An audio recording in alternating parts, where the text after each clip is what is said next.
नमस्कार सभी को। तो आज एक बार फिर हम नई शिक्षा नीति 2020 के प्रावधानों पर चर्चा करेंगे, खासकर जो स्कूलों पर लागू हुए हैं। तो नई शिक्षा नीति में जो स्कूली शिक्षा है उसमें कई सारे बदलाव किए गए हैं।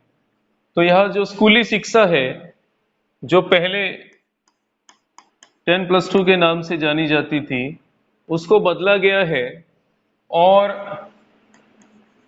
5+3+3+4 वाला सिस्टम जो है वो उसको इंट्रोड्यूस किया गया है। सारी शिक्षा को 4 भागों में बांटा गया है। पहली जो स्टेज है आपकी, वो है फाउंडेशन स्टेज, जो 3 से 8 साल की होगी। इसमें 3 साल जो है वो प्री प्राइमरी के हैं और उसके बाद के 2 साल जो है वो आपकी फर्स्ट और सेकंड क्लास के होंगे। 3 साल जो आंगनवाड़ी के माध्यम से सरकार अब बच्चों को जो है वो पढ़ाने जा रही है और इसके लिए अलग से करिकुलम भी बनाया जा रहा है। उसके बाद प्रेपरेटरी स्टेज होगी, जो आपकी 8 से 11 वर्ष तक चलेगी, यानी कि क्लास 3, 4 एंड 5। उसके बाद आपकी मिडिल स्टेज है, ये आपकी 11 से 14 तक चलेगी। इसमें आपकी क्लासेस आएंगी 6, 7 और 8। जो लास्ट स्टेज है वो सेकेंडरी स्टेज है, ये आपकी 14 से 18 साल तक मैक्सिमम चलेगी और इसमें आपकी 9th, 10th, 11th और 12th आएंगी। तो ये 4 भागों में जो है वो स्कूली शिक्षा को बांटा गया है। ये आपकी पहली है फाउंडेशन स्टेज, जिसमें प्री प्राइमरी है और फाउंडेशन स्टेज दोनों हैं। प्री प्राइमरी के आपके 3 साल हैं और फाउंडेशन स्टेज के आपके 2 साल हैं और ये टोटल 5 साल की है। प्रेपरेटरी स्टेज में ये 3 साल की है, जिसमें क्लास 3, 4 और 5 आ गई। मिडिल स्टेज भी 3 साल की है, जिसमें क्लास 6, 7 और 8 आ गई। सेकेंडरी स्टेज आपकी 4 साल की है, जिसमें आपका 9, 10th, 11th और 12th आएंगे। तो इस तरह से इसको जो है वो 4 भागों में बांटा गया है। ये early childhood care and education, ये इसको जो है वो जोड़ा गया है। कई स्टेट में पहले ये चलता था, नर्सरी, एलकेजी, यूकेजी वाला सिस्टम है ही, लेकिन अब इसको सबके लिए कंपलसरी बनाया गया है। ये माना जाता है कि बच्चे का जो दिमाग है वो अर्ली स्टेज में ज़्यादा डेवलप करता है, तो इसलिए उस स्टेज को कवर करना बड़ा ज़रूरी था। तो उसके लिए फिर ये early childhood care and education जो है वो लाया गया। Universal provisioning of quality early childhood development care and education must be achieved by 2030 to ensure that all students entering grade 1 are school ready। अब सीधा पहले बच्चे को स्कूल में भेज दिया जाता था, तो एक एक तरह से वो पूरी तरह से तैयार नहीं होता था। तो अब बच्चे को मानसिक और शारीरिक रूप से जो है स्कूल में जाने के लिए पहले ही तैयार किया जाएगा। इसमें आंगनवाड़ी या बाल वाटिका जो है उनका काम बढ़ने वाला है। ये हमारी प्री प्राइमरी स्टेज होगी, जहाँ पे बच्चों को एक्टिविटी बेस्ड लर्निंग करवाई जाएगी, उनकी क्रिएटिविटी को एनहांस किया जाएगा। यहाँ दिया है कि शुरुआती जो 5 साल है उसमें बच्चे की पढ़ाई, उसको एथिक्स सिखाए जाएंगे, सेल्फ आइडेंटिटी, डेवलपिंग क्यूरियोसिटी, जिज्ञासा को बढ़ाया जाएगा, आर्ट, क्राफ्ट, म्यूजिक में उसकी जो रुचि है उसको जागरूक किया जाएगा, जागृत किया जाएगा। Relation with nature, team work and collaboration, play based and discovery based learning, colors, shapes, alphabets and numbers, logical thinking and problem solving, adequate behaviour and emotional development. ये सारा जो काम है वो शुरू के 5 सालों में किया जाएगा, जिसमें आपकी जो प्री प्राइमरी और आपकी जो फाउंडेशन स्टेज है वो आ जाती है। ये स्टेज वाइज हमने इसको अलग अलग इन शॉर्ट लिखा हुआ है। जो फाउंडेशन स्टेज है 3 से 8 साल की है। इसमें multi level play activity based learning जो है वो होगी। दूसरा आपकी प्रेपरेटरी स्टेज है जो 8 से 11 साल की है। इसमें play discovery and activity based and interactive classroom learning जो है वो होगी। तीसरी स्टेज मिडिल स्टेज है 11 to 14 ईयर। इसमें experimental learning in science, mathematics, arts, social science and humanities. अगली है सेकेंडरी स्टेज 14 से 18 साल, multi disciplinary study, greater critical thinking, flexibility and student choice of subject. यहाँ ध्यान रहे कि अब यहाँ जो स्ट्रीम सिस्टम था आर्ट्स, कॉमर्स या साइंस, उसको खत्म किया जा रहा है। और यहाँ पे क्या है कि एक जो बच्चा आर्ट्स पढ़ रहा है वो साथ में बायोलॉजी भी पढ़ सकता है, कॉमर्स पढ़ने वाला बच्चा हिस्ट्री भी रख सकता है। तो इस तरह के जो प्रोविजन है इस नीति के तहत किए गए हैं। यहाँ पे सब्जेक्ट का एक पूल बनाया जाएगा और उस पूल में जो जो सब्जेक्ट आएंगे उनमें से बच्चा कोई भी जो है वो रख सकता है।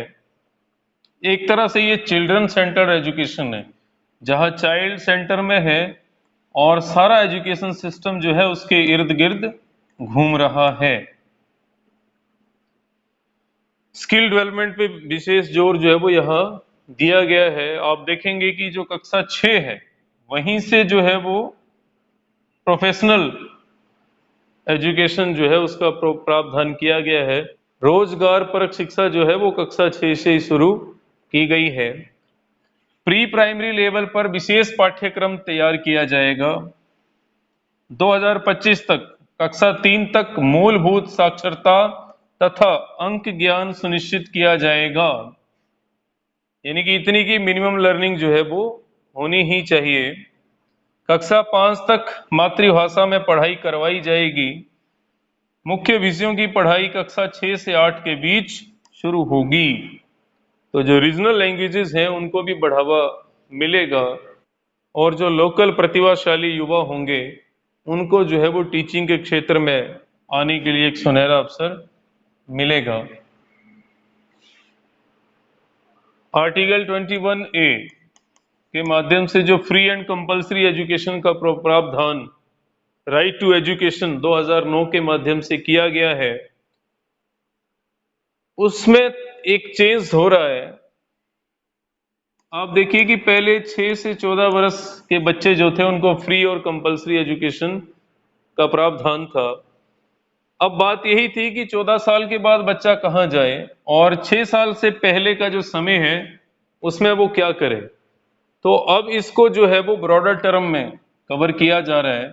3 से 18 साल तक मुफ्त और अनिवार्य शिक्षा का प्रावधान जो है वो किया जाएगा। यहाँ ये ध्यान रहे कि ये 12वीं क्लास तक होगा।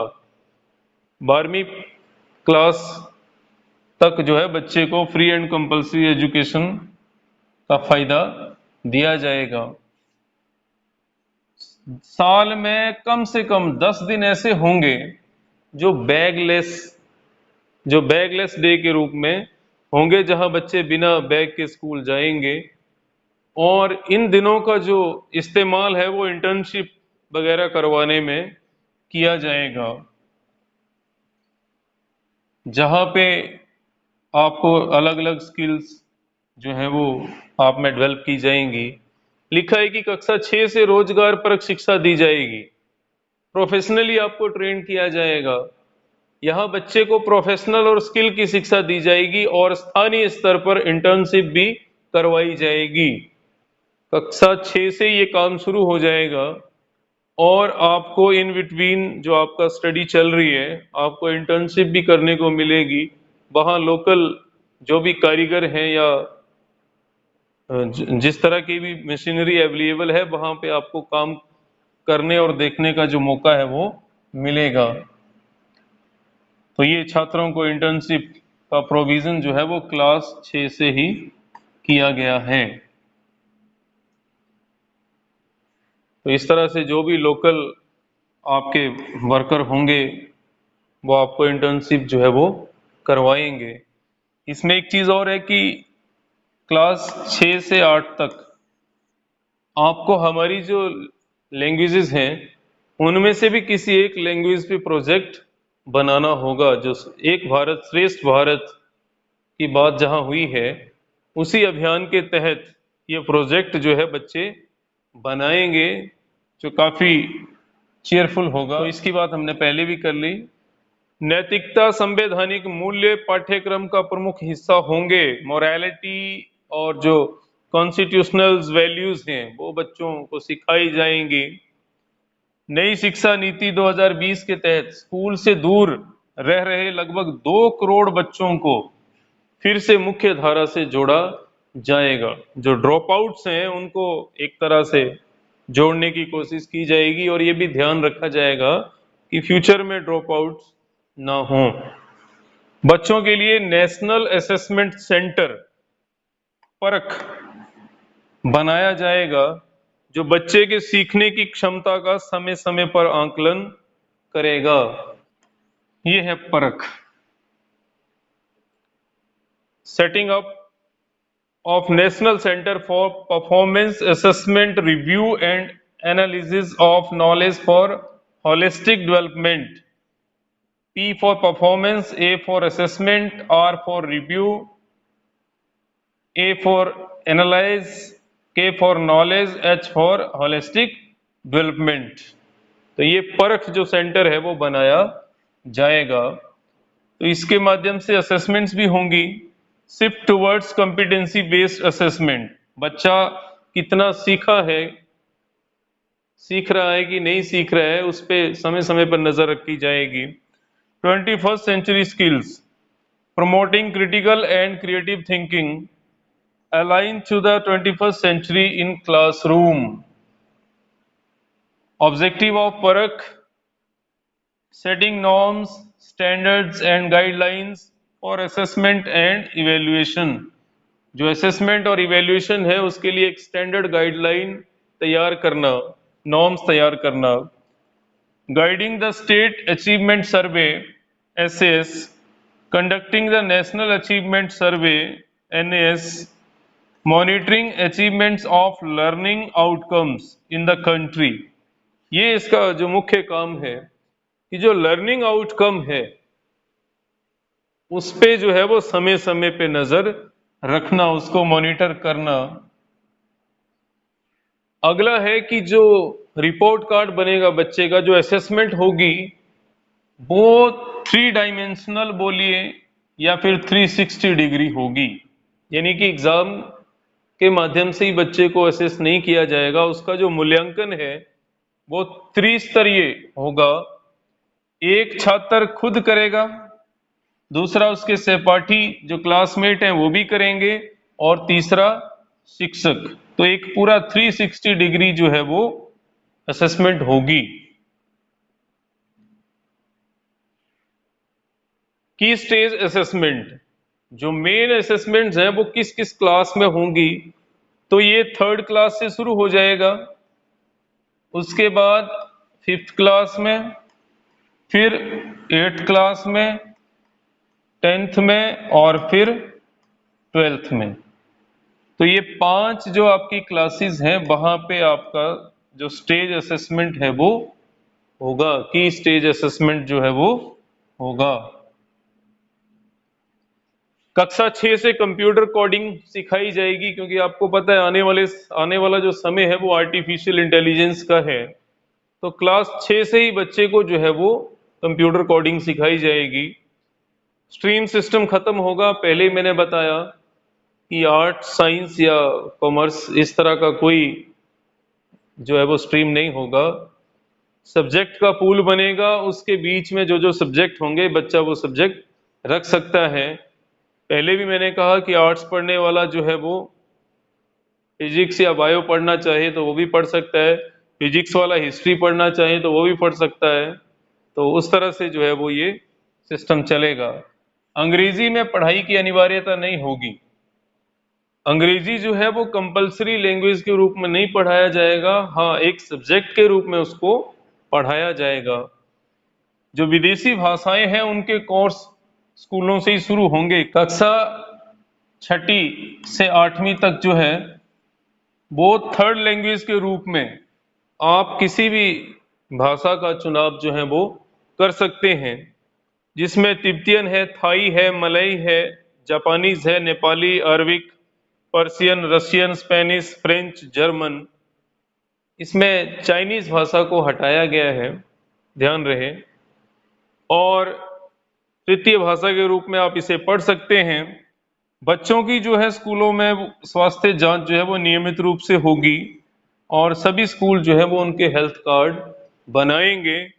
समय समय पे उनके जो है वो हेल्थ का चेकअप होता रहेगा।